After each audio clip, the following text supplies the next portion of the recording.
Hello बच्चों, आज हम पढ़ेंगे ऋतु चक्र अर्थात मासिक धर्म। यौनावस्था के बाद स्त्री के प्रजनन संस्थान में कुछ बदलाव आने लगते हैं और इस बदलाव की हर 28 से 30 दिनों की समयावधि के बाद पुनरावृत्ति होती है।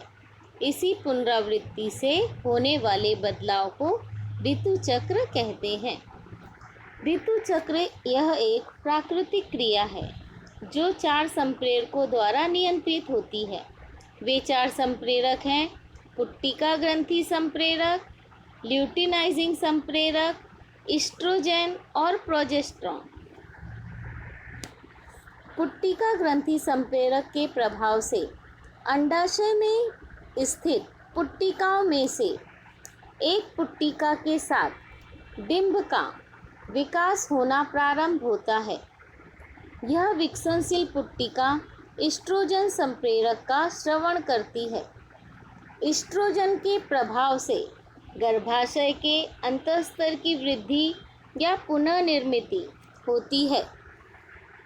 इस दौरान अंडाशय में बढ़ने वाली पुट्टिका की पूरी वृद्धि हो जाती है।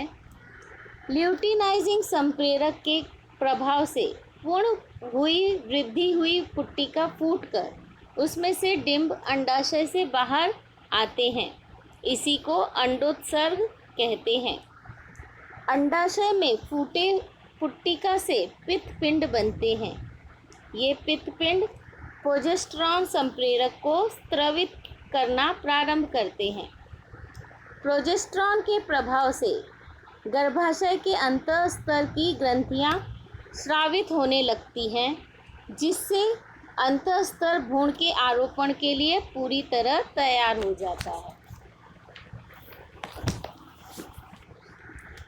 डिंब का फलन 24 घंटों में नहीं हुआ तो पित्तपिंड अकार्यक्षम होकर उनका रूपांतरण श्वेत पिंड में हो जाता है, जिससे ईस्ट्रोजेन और प्रोजेस्टेरॉन इन दोनों संप्रेरकों का स्रावित होना पूरी तरह से रुक जाता है।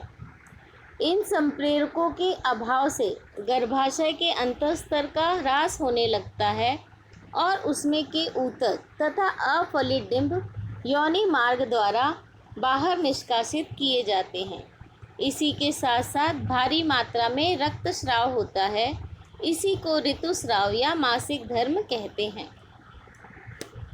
इस प्रक्रिया की पुनरावृत्ति हर महीने में तब तक होती रहती है जब तक डिंब का फलन होकर तैयार होने वाले भ्रूण का आरोपण नहीं हो जाता।